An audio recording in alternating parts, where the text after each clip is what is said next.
Joan Marie Laurer was a truly enigmatic figure in the world of entertainment.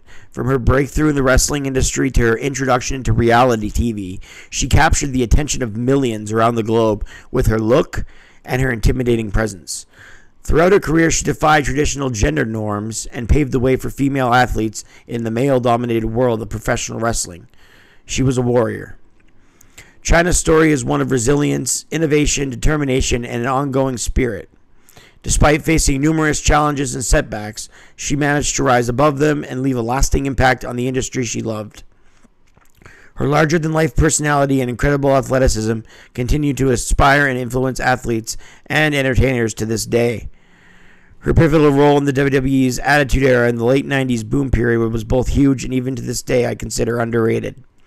I'm not getting into the whole love triangle or what happened with their exit in the company in 2001, but the fact that this lady was able to handle what happened with her class rather than bitter resentment is a true testament to her overall character and is something I'm not sure many could do.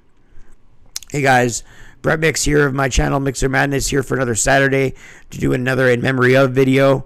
Today we look at the ninth wonder of the world, Chyna, and she was only called that because, of course, Andre the Giant was the eighth wonder of the world, in case you don't know. I'd also like to take this moment to thank the subscribers to my channel for being a pretty new channel. I'm blown away by the numbers. They overwhelm me, so thank you very much for that. Chyna had a number of cool facts about her career, so I'll get to her death first because I like to end on a positive note. On April 20th, 2016, Laurer was found dead at her home in Redondo Beach, California. She was only 46 years old. Her manager, Anthony Anzaldo, was concerned when she did not post updates or content to her social media outlets for several days and found her body in her apartment. Initial police reports stated that she died of either an accidental drug overdose or of natural causes. Anzaldo suggested that any overdose would be accidental, saying that she was prescribed these drugs, but tended to use them improperly at times. Her brain was donated to science to study the effects of chronic traumatic encephalopathy. If I pronounced that wrong, I apologize. It's CTE. However, the brain had naturally decomposed to a point where it could not definitively determine whether Laurer had CTE. A memorial service was held in Los Angeles on June 22, 2016. Among the attendees were Melina Perez, Rob Van Dam, Sean Waltman, and Johnny Mantell. Actors C. Thomas Howell, Barry Williams, singers Coolio, and Bobby Baby Bash, who also performed during the memorial. Chyna was cremated and her ashes were scattered into the Pacific Ocean. A report of her autopsy was revealed in December 2016, determining that she died on April 17, 2016, of an overdose of alcohol combined with anxiety drugs, diazepam and orzapam, painkillers, oxycodone and oxymorphone, and sleeping aid temazepam. So of all 6 of these substances, they're all downers for the central nervous system. The central nervous system, because depressants she was on, Valium combined with alcohol, have a synergistic effect with potential for dangerous and, like we see here, lethal consequences.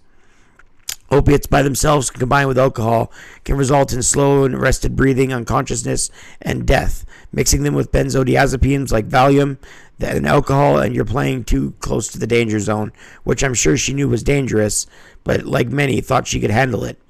Unfortunately, her body and spirit that could sustain so much over the years couldn't.